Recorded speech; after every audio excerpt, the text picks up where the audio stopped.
Hello friends, నేను మీ బాంబే వార్తక్కను. వడలు క్రిస్పీగా గాను హోటల్ స్టైల్లో లాగా కావాలి అంటే ఇలా చేసుకోండి. ఏం మినప్పప్పు వాడితే వడలు క్రిస్పీగా వస్తాయి అనే పూర్తి వివరాలు ఇందులో ఉన్నాయి. చూసి నేర్చుకుందాం రండి. మినప్పప్పు 2 కప్స్. ఏ కప్పుతో అయితే మినప్పప్పు తీసుకున్నామో అదే కప్పుతో 1/2 కప్ పొట్టు మినప్పప్పు. ఉప్పు 1 టేబుల్ స్పూన్. సన్నగా కట్ చేసుకున్న ఉల్లిగడ్డలు, సన్నగా కట్ చేసుకున్న కరివేపాకు, జీలకర్ర 1 టేబుల్ స్పూన్, పొడి బియ్యపు పిండి 2 టేబుల్ స్పూన్స్, సన్నగా కట్ చేసుకున్న పచ్చిమిర్చి ముక్కలు. ఒక గిన్నె తీసుకొని అందులో 2 కప్పుల మినప్పప్పు వేసుకోండి. మినప్పప్పును ఒకసారి శుభ్రంగా వాష్ చేసుకోండి.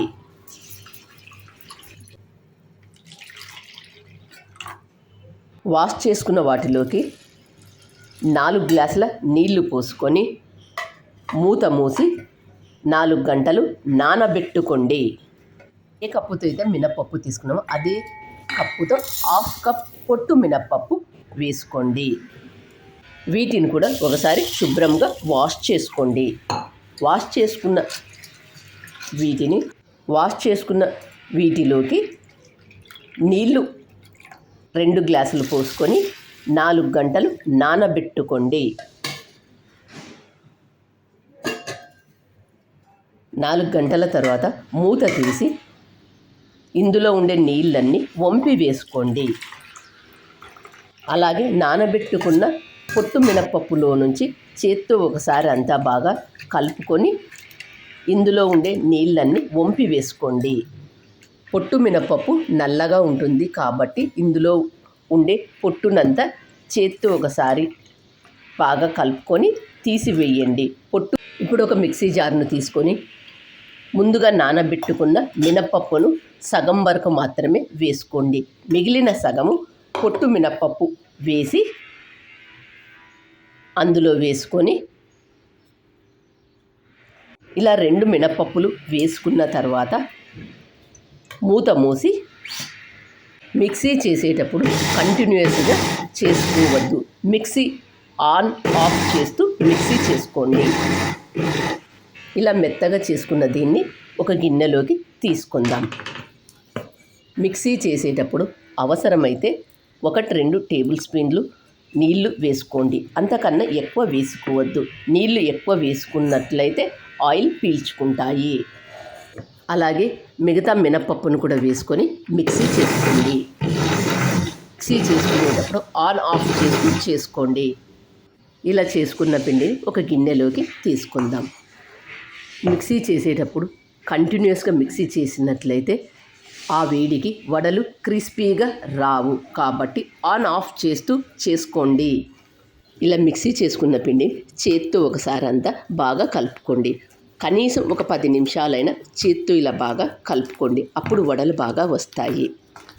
ఇలా బాగా కలుపుకున్న తర్వాత మూత మూసి ఒక 1/2 అవర్ ఫ్రిడ్జ్లో పెట్టుకోండి. ఇలా ఫ్రిడ్జ్లో పెట్టుకోవడం వల్ల పై పొర అనేది క్రిస్పీగా వస్తుంది. 1/2 అవర్ తర్వాత ఫ్రిడ్జ్లో నుంచి తీసి ఇందులో సన్నగా కట్ చేసుకున్న పచ్చిమిర్చి ముక్కలు, ఉల్లిగడ్డలు, జీలకర్ర, సన్నగా కట్ చేసుకున్న కరివేపాకు, ఉప్పు. వడలు క్రిస్పీగా రావాలి అంటే 2 టేబుల్ స్పూన్ల బియ్యపు పిండి వేసుకోండి. బియ్యపు పిండి లేని వాళ్ళు మినప్పప్పు నానబెట్టుకునేటప్పుడే 2 టేబుల్ స్పూన్ల బియ్యం వేసుకోండి. ఇలా 2 టేబుల్ స్పూన్ల బియ్యపు పిండి వేసుకోవడం వల్ల వడలు పై పొర చాలా క్రిస్పీగా వస్తుంది. వీటి అన్నింటిని ఒకసారి బాగా కలుపుకొని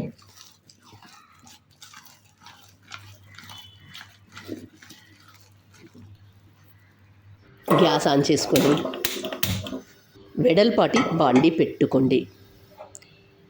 ఇందులో డీప్ ఫ్రైకి సరిపడినంత ఆయిల్ తీసుకోండి.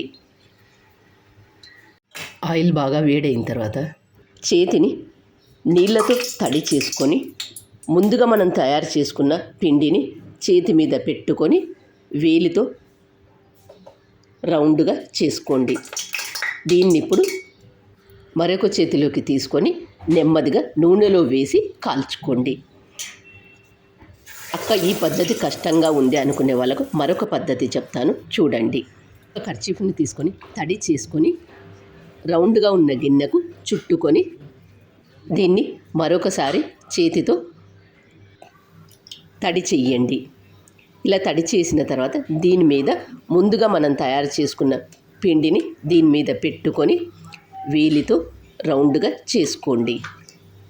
ఇలా రౌండ్గా చేసుకున్న తర్వాత దీన్ని నెమ్మదిగా నూనెలో వేసి కాల్చుకోండి. వీడియోలో చూపించినట్లు వేసుకోండి. ఇందులో ఏ పద్ధతి ఈజీగా అనిపిస్తే ఆ పద్ధతిలో చేసుకోండి. చేతిని తడి చేసి పిండి తీసుకొని ఇలాగైనా చేసుకోవచ్చు, లేదా ఒక గిన్నెకు బట్ట చుట్టుకొని అలాగైనా చేసుకోవచ్చు. ఈ పద్ధతి ఏది ఈజీగా అనిపిస్తే ఆ పద్ధతిలో చేసుకోండి. నూనెలో వేసిన వెంటనే గరిటె పెట్టి కలపవద్దు. ఒక సైడు కొద్దిగా కాలిన తర్వాత మరొక సైడు తిప్పి వేసుకోండి.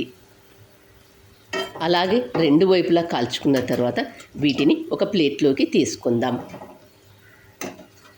వడలు చూస్తేనే అర్థమవుతుంది కదా, వడలు ఎంత క్రిస్పీగా ఎంత బాగా వచ్చాయో. ఈ పద్ధతిలో చేసుకున్నట్లయితే మీకు కూడా వడలు హోటల్ స్టైల్లో లాగా క్రిస్పీగా వస్తాయి. ఇలాంటి చిన్న చిన్న టిప్స్ పాటించి వడలు చేసుకోండి, మీకు కూడా క్రిస్పీగా వస్తాయి. వడలకు పిండి మిక్సీ చేసేటప్పుడు ఆన్ ఆఫ్ చేస్తూ మిక్సీ చేసుకోండి. వడలు చేసేటప్పుడు బాండి వెడల్పాటిది పెట్టుకోండి. ఇలాంటి చిన్న చిన్న చిట్కాలు పాటిస్తూ చేసినట్లయితే వడలు మీకు కూడా బాగా వస్తాయి. చూస్తుంటేనే అర్థమవుతుంది కదా, వడలు ఎంత క్రిస్పీగా ఎంత బాగా వచ్చాయో చూడండి. వీటిని కొబ్బరి పచ్చడితో కానీ సాంబార్తో కానీ సర్వ్ చేసుకొని తింటే ఎంతో బాగుంటుంది. వడలు ఎంత క్రిస్పీగా గాను ఎంత బాగా వచ్చాయో ఒకటి తుంచి చూపిస్తాను చూడండి. వడ పైపు పొర అనేది ఎంత క్రిస్పీగా కాను ఎంత బాగా వచ్చిందో చూడండి. మరి మీరు కూడా ఈ వడలను తప్పక ట్రై చేయండి. మరి మీకు ఎలా వచ్చాయో నాకు కామెంట్ చేసి చెప్పండి. నా ఛానల్ కొత్తగా చూసేవాళ్ళు సబ్స్క్రైబ్ చేసుకోండి. మరొక కొత్త రెసిపీతో మళ్ళీ కలుసుకుందాం. Thank you for watching.